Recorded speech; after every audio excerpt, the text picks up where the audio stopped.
You feel the chill before you see the body, a raw shiver that rides the dawn mist swirling above the bog.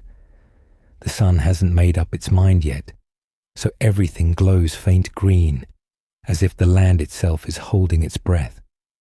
You crouch on the sponge-soft peat, boots drinking water, and stare at the pale, impossibly smooth face rising from the dark earth like a half-remembered dream. A willow branch is knotted around the woman's wrists, and a waxy white flower is tucked behind her ear. You taste iron and turf on the back of your tongue. Welcome home, detective. The station in Dublin had smelled of diesel and coffee.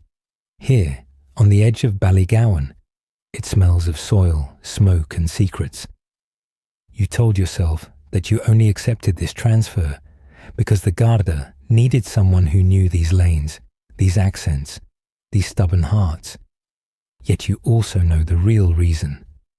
The phone call that said, "Looks like your past is catching up." You run a gloved hand over the willow binding, careful not to disturb the crime scene markers. Who in Ballygowan still remembers the story of the Marsh Bride? The girl who lured faithless lovers into the bog? You do. You all do. The crime scene texts mutter about footprints and soil density. You listen, but only halfway, because the chorus of curlews overhead sounds like children laughing in another room, and it drags you 10, 15, 20 years backward. You picture 4 kids racing their bikes through the heather, daring each other to touch the gallows tree, swearing an oath sealed with stolen cider. Back then, you were Maeve O'Callaghan, fearless ringleader. Now you're Detective Sergeant O'Callaghan. But titles don't matter in Ballygowan.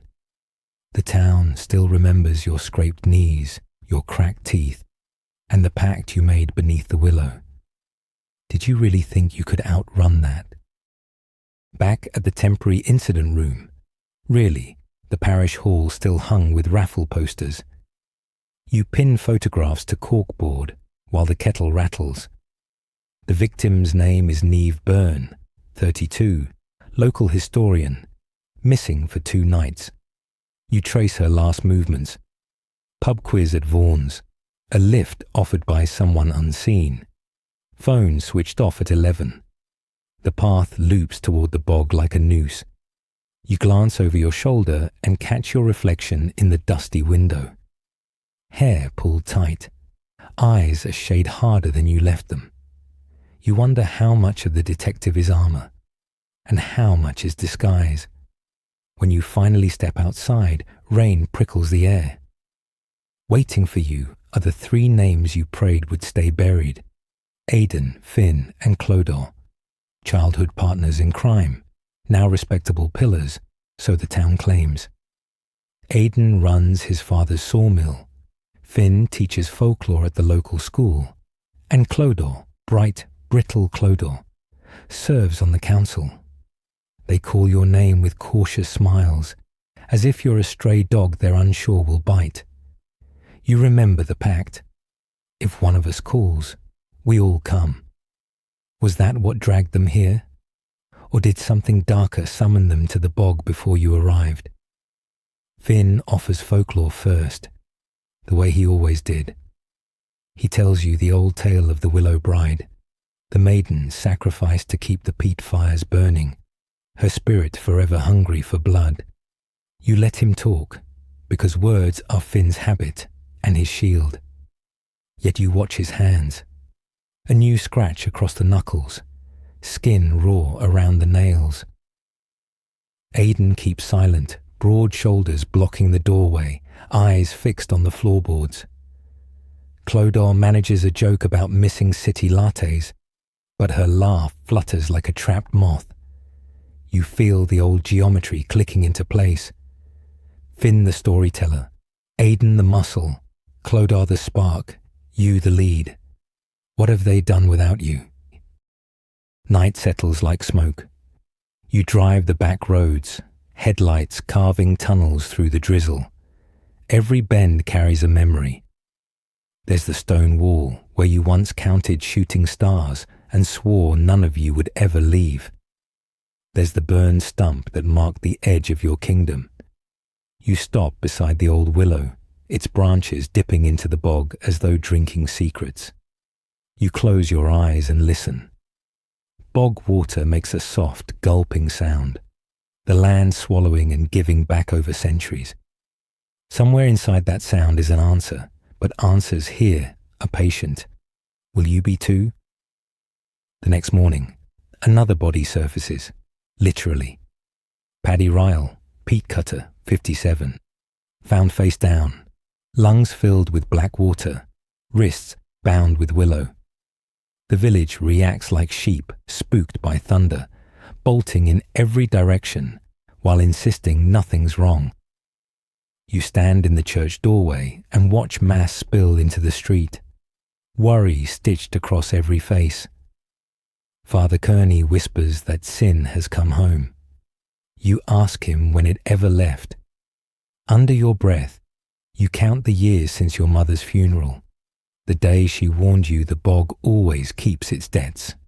Were you listening then? Are you listening now? Evidence trickles in, as grudging as the people. Soil samples match, tire tracks point to a beat-up Land Rover, fingerprints muddle themselves in peat and rain. You sift statements, half-lies and quarter-truths. Patterns emerge like islands in fog. Both victims worked on a local heritage project, cataloguing Gaelic legends tied to the bog. Both interviewed your friends. Both vanished after dusk. When you confront Finn, he shrugs, claims he barely spoke to them. Yet you see sweat bead behind his ear. Clodagh swears she funded the project but stayed hands-off. Aidan says nothing. Jaw clenched so hard you wonder if teeth can snap. Flashbacks hit you like cold water. You're 17 again, standing around a peat fire, sparks dizzying the sky. Finn is reading out a Latin phrase none of you understand. Aidan pours cider onto the flames, and Clodagh drops a silver charm into the embers. You cut your palm and let blood hiss on the coals. You were kids trying to make magic, desperate to stake a claim on a world that didn't see you. But what if the ritual worked? What if it asked a price none of you recognized? You shake the memory off, but it clings like damp clothes. At dusk, you follow a lead to the derelict cannery on the edge of town. The smell of rust and old fish greets you like a dare. Inside, a peat-stained altar crouches under broken skylight. Willow branches woven into a rough crown. Candle stubs form a circle, and on the floor a name is scratched. Maeve. You swallow hard. Someone is calling you into the story, casting you as the final act. Are you willing to walk on stage without knowing your lines? You radio for backup, but static answers. Of course it does. Nothing in Ballygowan is straightforward. Footsteps echo behind you. You turn, gun raised, and see Aidan, breath ragged, hands up. He says he came to burn the place down, to erase whatever curse they unleashed years ago. He admits he found Niamh snooping, tried to scare her, tied her wrists for effect, but swears she was alive when he left. Before you can push further, a shape lurches out of the shadows. Finn, eyes wild, peat smeared across his cheeks like war paint. He grabs a lantern, flames flaring. Clodagh steps in behind him, voice shaking but clear.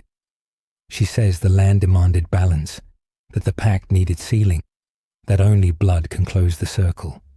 Your blood. Smoke thickens as peat and old papers catch fire. You aim at Finn, but he's chanting. Words rolling like thunder in a forgotten tongue. Aidan lunges, trying to wrest the lantern away. Clodagh screams your name, first in fear, then in rage. Everything fractures into sound, glass shattering, wood groaning, wind howling through broken panes. You feel heat blister your skin, taste soot.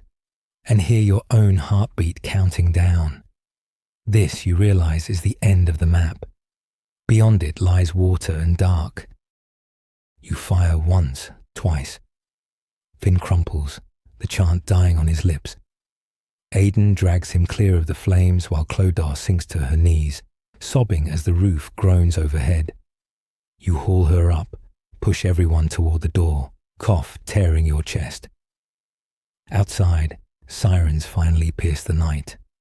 Rain slams down, steam rising where it meets scorched peat. You look at your friends, no, your accomplices, and wonder if any of you can claw back to the people you were before blood, before secrets, before the bog taught you its language. 2 days later, you stand on the station platform, case files packed, uniform crease sharp, heart ragged. Ballygowan sleeps behind you, and the bog lies quiet, at least for now. You tell yourself justice was done, yet you know stories like this never end. They simply rest, waiting for the next footstep in the dark. You, listener, stand on your own threshold every dawn, and the land around you hums with old bargains. Will you hear them? Will you honor them? Or will you, like so many before, pretend the world begins only where the road is dry? Remember the willow, remember the water, and remember that every place keeps its debts.